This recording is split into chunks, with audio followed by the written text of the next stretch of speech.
When man has finally gone, there will be many interesting things left behind, some more curious than others. The Curse by Arthur C. Clarke. Read by Karl.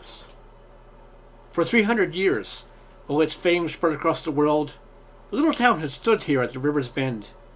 Time and change has touched it lightly. It heard from afar both the coming of the Armada and the fall of the Third Reich, and all of man's wars had passed it by.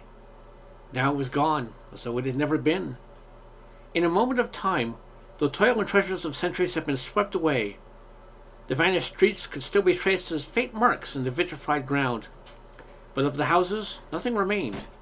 Steel and concrete, plaster and ancient oak, it had mattered little at the end. In the moment of death they had stood together, transfixed by the glare of the detonating bomb.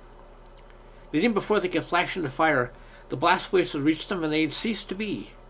Mile upon mile, the ravening hemisphere of flame had expanded over the level farmlands, and from its heart had risen the twisting totem pole that had haunted the minds of man for so long, and to such little purpose. The rocket had been a stray one of the last to ever be fired. It's hard to say for what target it had been intended. Certainly not London, for London was no longer a military objective. London, indeed, was no longer anything at all. Long ago, the men whose duty it was had calculated that 3 of the 100 bombs could be sufficient for that rather small target. In sending 20, they had perhaps been a little overzealous. This was not one of the 20 that had done their work so well. Both its destination and its origin were unknown. Whether it had come across the lonely Arctic wastes or far above the waters of the Atlantic, no one could tell. There were few now who cared. Once there had been men who had known such things, who watched from afar the flight of the great projectiles and sent their own missiles to meet them. Often an appointment had been kept, high above the earth where the sky was black and sun and stars shared the heavens together. There they had bloomed for a moment that indescribable flame, sending out into space a message that in centuries to come other eyes than man's would see and understand. But that had been days ago, at the beginning of the war. The Federates had long since been brushed aside, as they'd known they must be. They had held on to life long enough to discharge their duty. Too late, the enemy had learned his mistake. He would launch no further rockets, those still falling he had dispatched hours ago, on secret trajectories that had taken them far out into space. They were returning now, unguided and inert, waiting in vain for the signals that should lead them to their destinies. One by one they were falling at random, on a world which they could harm no more. The river had already overflowed its banks. Somewhere down its course the land had twisted beneath that colossal hammer blow, and the way to the sea was no longer open. Dusk was still falling in a fine rain, as it would do for days as man's cities and treasures returned to the world that had given them birth. But the sky was no longer wholly darkened. In the west the sun was settling through banks of angry cloud. A church had stood here by the river's edge, and though no trace of the building remained, the gravestones of the years that gathered round it still marked its place. Now the stone slabs lay in parallel rows, stamped out for their bases and pointing mutely along the line of the blast.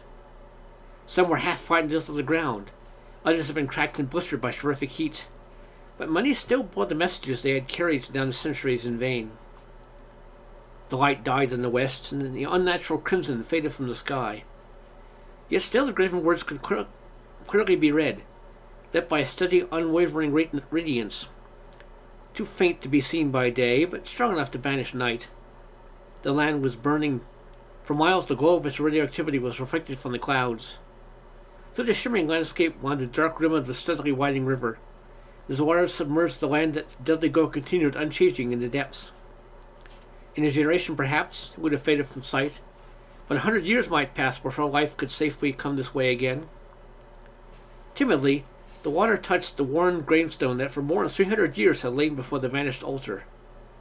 The church that had sheltered it so long had given it some protection at the last, and only a slight discoloration of the rock told of the fires that had passed this way.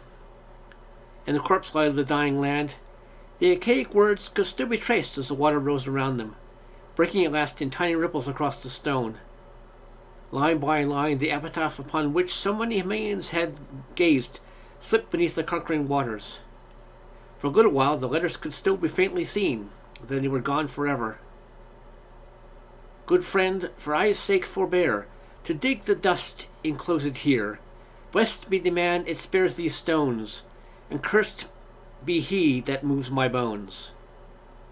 Undisturbed to all eternity, the poet could sleep in safety now. In the silence and darkness above his head, the Avon was seeking its new outlet to the sea. The end.